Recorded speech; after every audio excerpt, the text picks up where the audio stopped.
Saturday morning, everybody. Hope you had a good week. Appreciate you being here. If you want to follow along, we'll be back in the book of First Peter, and we'll be in the fourth chapter, and starting the fourth chapter, beginning in verse 1. And it's a lengthy passage, but I want to, as they say on the courtroom shows, read it into the record. Since therefore Christ suffered in the flesh, arm yourself with the same way of thinking. For whosoever has suffered in the flesh has ceased from sin, so as to live for the rest of the time in the flesh, no longer for human passions, but for the will of God.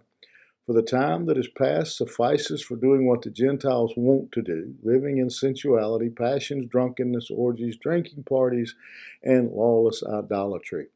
With respect to this, they are surprised when you do not join them in the same flood of debauchery, and they malign you.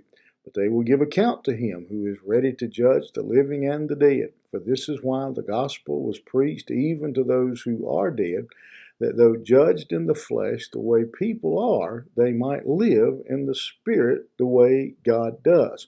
My task this morning is to take a really long thought and get it down to about 4 or 5 minutes for you. In effect, what Peter is saying, in a nutshell, is living the Christian life isn't always easy. It's a challenge. It's hard. And when we do try, I just in the last 24 hours was talking to someone and trying to counsel just a little bit and help them through some times. And they were wise enough and made the observation themselves. They said, I've really been trying to live for the Lord and to pray and to read His Word and to do what is right and treat people, the way, I've been trying to do the right things, what God would have me to do in my life. And it seems like since I've started that, Satan has just come at me full bore. That's exactly right. When we try to live for Christ, when we try to live godly and righteous lives, Satan and his dominion, the unbelievers, they're going to attack, they're going to reject everything about you. This world, sinners do not, they don't associate. They don't want anything to do with godliness and righteousness. And he says we're gonna. He says they're gonna malign you down here in this verse, and so he's telling us then that what we do, the way we combat that is we get the mind of Christ. Since Christ suffered in the flesh, arm yourselves with the same way of thinking. Think like Christ. Again, it's become cliche now. You don't see it like you used to on jewelry and everywhere else. But again, what would Jesus do? And so that's what he's talking about here. We arm ourselves with the mind of Christ. We work to think like Christ. Christ suffered. We see how he reacted.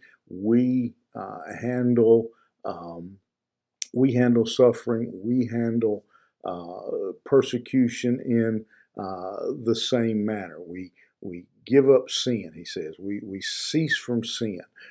We work, he says, live the rest of our time no longer but for the will of God. We set out to do the will of God. We recognize, he says, basically what he says in verse 3 is you've committed enough sin already. You've done enough.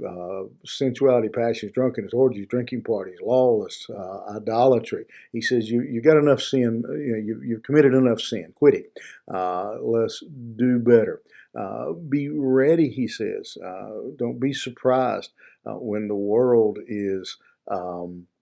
It comes against you for your faith, for you standing for the Lord.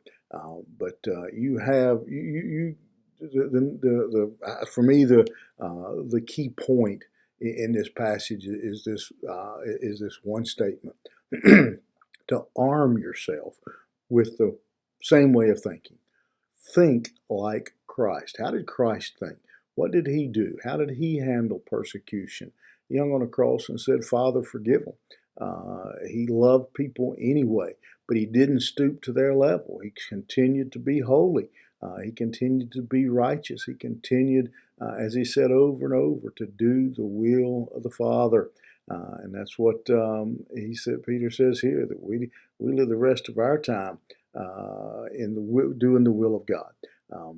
Those are some good words for us. I do believe that the longer this world stands, that the harder it's going to be to live for Jesus, the harder it's going to be to do what is right.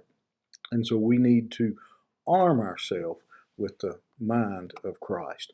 Keep that in mind today. Think about it. Have a good one. We'll see you here tomorrow morning.